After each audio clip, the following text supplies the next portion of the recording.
The Western world that's in worse shape than we are. It is really serious. This happened to the empire once referred to as the sun. Never sets on the British Empire. Why?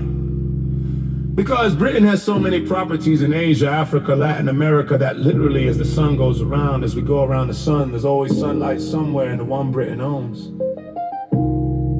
Now it's almost correct to say that the sun never shines on Britain. That's how far it's come.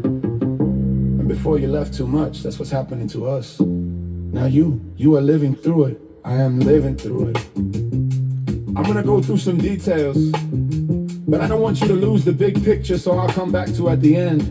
The big picture is the empire is over. You were the top dog, all the other big powerful capitalist countries and the socialist countries had blown themselves to bits in World War II. Britain, France, Germany, Italy, Japan, Russia, China, boom. They destroyed one another, led by the old European empires. Now we are witness the decline of the American empire.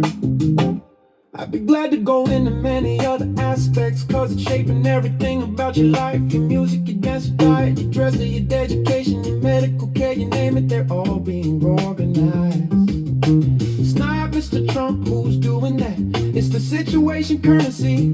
That's why the Europeans are crazy these days about Russia. Once upon a time and all of this Chinese things and currencies that are becoming important. The empire is over and the empire can't deliver the wealth ounce did to the United States. The wealth that comes from your currency be the world's currency. Your army controlling the whole world.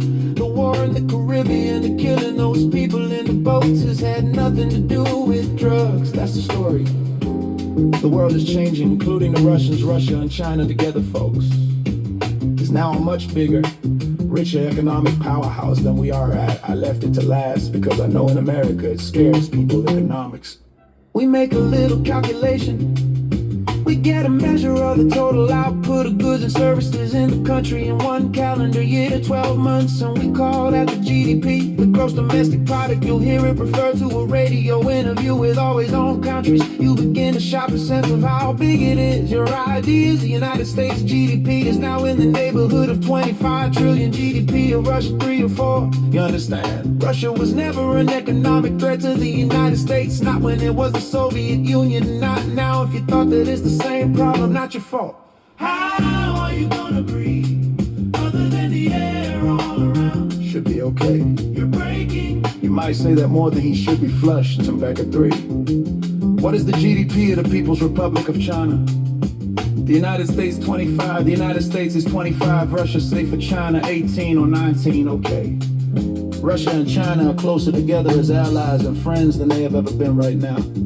And they have an alliance with a dozen other countries, more than a dozen, but I'll use a dozen. Hold them bricks when you see that referred to in the newspaper. BRIC stands for Brazil, Russia, India, China, and South Africa.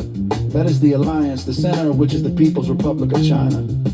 If you add up the GDP of all the BRICS countries, China and them all, it works out to about 35% of the total output of the world of our whole planet, just those.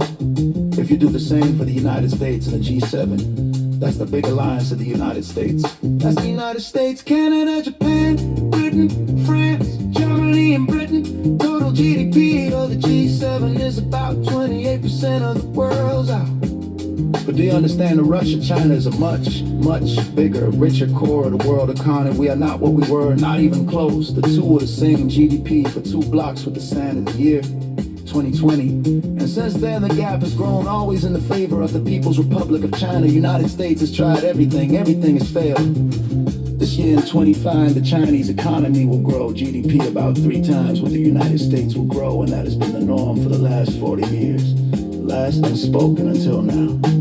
One last dimension of all of what I've been described. Another sign of a declining empire is the inability of the political system to manage the economic system in a way that's acceptable to the people who live there. That's why it's so often as empires decline, they break up inside. The different parts of the empire fight against one another.